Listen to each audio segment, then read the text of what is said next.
نحمده ونصلي ونسلم على رسوله الكريم اما بعد۔ قرآن کریم فرقان حمید جب سے نازل ہوا ہے، جس طرح اس کے ماننے والے اس روئے زمین میں موجود ہے، اس طرح اس قرآن کریم فرقان حمید پر اعتراض کرنے والے، اس پر شک کرنے والے بھی موجود تھے، موجود رہیں گے۔ حق اور باطل کی کشمکش قیامت تک جاری رہے گا، لیکن حق یعنی فتح ہمیشہ حق کی ہی ہوتی ہے۔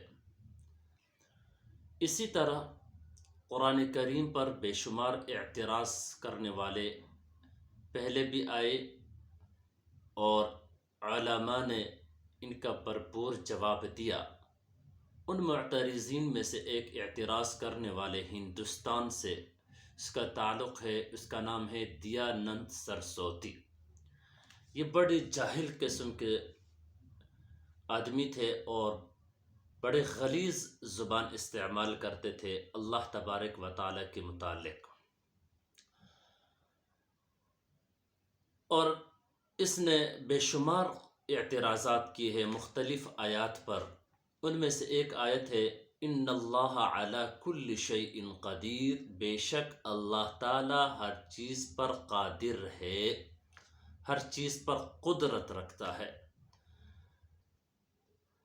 دیانند سرسوتی اس آیت پر یہ اعتراض کیا ہے کہ مسلمان یہ کہتے ہیں کہ اللہ تعالی ہر چیز پر قدرت رکھتا ہے، ہر چیز پر قادر ہے، ہر چیز کو کرنے پر قادر ہے۔ کیا یہ بتا سکتے ہیں کہ نعوذ باللہ کفر، نقل کفر نہ باشد؟ وہ کہتے ہیں کہ کیا نعوذ باللہ اللہ تعالی چوری کرنے پر بھی قادر ہے؟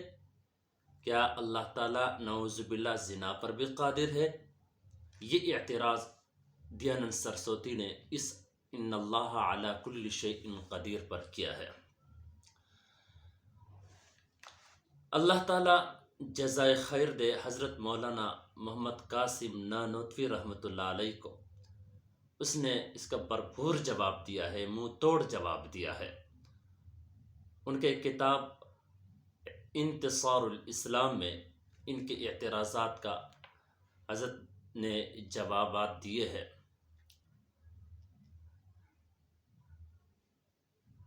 اس کا جواب کا خلاصہ کیا ہے وہ میں عرض کر دیتا ہوں۔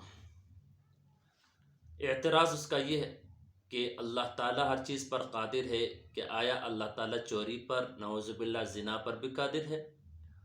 اگر نہیں ہے تو اس آیت کا انکار لازم آتا ہے، اگر ہے تو وہ پھر انسانوں میں اور پروردگار یعنی رب میں پھر کیا فرق ہے؟ تو حضرت نے اس کا جواب دی ہے، اس کا خلاصہ میں عرض کر دیتا ہوں۔ پہلے چوری کا حضرت نے جواب دیا ہے کہ پنڈت جی یہ بتائیے چوری کی تعریف کیا ہے؟ چوری اسے کہا جاتا ہے کہ کسی غیر کی ملکیت پر ہاتھ ڈالنا، یعنی کسی غیر کی چیز پر ہاتھ ڈالنا، کسی غیر کے ملک کے اوپر ہاتھ ڈالنا، چوری کرنا، اٹھا دینا، اس کو چوری کہا جاتا ہے۔ پہلے آپ اس چیز کو ثابت کریں کہ اس روئے زمین میں کوئی ایسی چیز ہے جو اللہ تعالیٰ کی ملکیت نہ ہو۔ یہ پوری جہاں، مشرق تا مغرب، آسمان تا زمین، شمال جنوب، اس روئے زمین میں جو بھی چیز ہے وہ سب اللہ تبارک و تعالیٰ کی ہے۔ تو پہلے آپ یہ ثابت کریں کہ اس روئے زمین میں کوئی چیز اللہ تعالیٰ کی ملکیت نہیں، پھر ہم بات کریں گے چوری، اللہ تعالیٰ چوری کرنے پر قادر ہے یا نہیں ہے۔ دوسرا جو انہوں نے اعتراض کی، کیا اللہ تبارک و تعالیٰ نعوذ باللہ زنا پر قادر ہے؟ تو حضرت نے جواب اس کا یہ دی ہے کہ پنڈت آپ پہلے یہ بتائیے، یعنی زنا کے لیے مردانہ اور زنانہ آلات کی ضرورت ہے، اور اللہ تبارک و تعالی ان دونوں چیزوں سے پاک ہے۔ پہلے آپ اللہ کے لیے ان چیزوں کو ثابت کریں، پھر ہم آپ سے بات کریں گے کہ اللہ تعالیٰ نعوذ باللہ زنا پر قادر ہے یا نہیں ہے۔ تو اللہ تبارک و تعالیٰ ان تمام اوصاف سے کیا ہے؟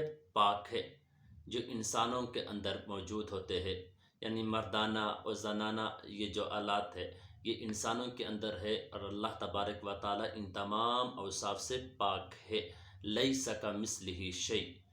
تو اسی طرح اللہ تبارک و تعالیٰ نے باطل کے مقابلے میں حق کو پیدا کی ہے، اور علماء نے اسی طرح کے معترضین کے منہ کو بند کیا ہے۔ اللہ تبارک و تعالیٰ ہمیں قرآن کریم کے ساتھ سچی محبت نصیب فرمائے، اور اس کو سمجھ کر اور اس پر عمل کرنے کی توفیق نصیب فرمائے۔ وآخر دعوانا الحمدللہ رب العالمین۔